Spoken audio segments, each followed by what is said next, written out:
আজ বাংলাদেশের দীপুচন্দ্র দাস একজন হিন্দু যুবক, তার উপর যে অত্যাচার, নৃশংস অত্যাচার, তাকে পিটিয়ে মারা এবং জ্বালিয়ে দেওয়ার প্রতিবাদে হিন্দু জাগরণ মঞ্চের তরফ থেকে আজকে একটি প্রতিবাদ মিছিলের ডাক দেওয়া হয়েছিল, যা দুপুর 12টা নাগাদ শিয়ালদা স্টেশন থেকে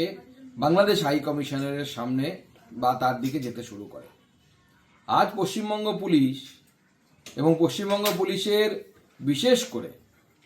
সেই পুলিশ অফিসার এবং পুলিশ কর্মী যাদেরকে নিযুক্ত করা হয়েছে বিগত বেশ কয়েক বছরে ওবিসি এর মাধ্যমে, সেই জিন্না পুলিশকে আজকে মমতা বন্দ্যোপাধ্যায় মাঠে নামিয়ে যেভাবে গেরুয়া বসনধারী হিন্দু জাগরণ মঞ্চের বিভিন্ন নেতৃত্বের উপর যে বর্বরচিত আক্রমণ করেছে, এই বর্বরচিত আক্রমণের প্রতিবাদ আমরা করছি, আমি করছি। এবং আমরা পরিষ্কার বলছি, এই সমস্ত পুলিশ অফিসার যারা বেআইনি কাজ করেছেন, যেভাবে একটি শান্তিপূর্ণ মিছিলের উপর লাঠিচার্জ করেছেন, প্রত্যেককে দেখে নেওয়া হবে, প্রত্যেকের ব্যবস্থা হবে। তাই মমতা বন্দ্যোপাধ্যায় এই যে জিন্না পুলিশ তৈরি করেছেন বিগত 8-9 বছরে ওবিসি এর মাধ্যমে মুসলিম যুবক এবং যুবতীদের চাকরি দিয়ে পুলিশের মধ্যে, এই জিন্না পুলিশ আমার মনে হচ্ছে যে 1946 সালে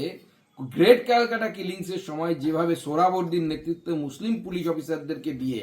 কলকাতার হিন্দুদেরকে নিধন করানো হয়েছিল, কলকাতার হিন্দুদেরকে মারা হয়েছিল, মমতা বন্দ্যোপাধ্যায় সেই পরিকল্পনার দিকে যাচ্ছেন, দ্বিতীয় সোহরাওয়ার্দী, দ্বিতীয় জিন্না হওয়ার চেষ্টা করছেন।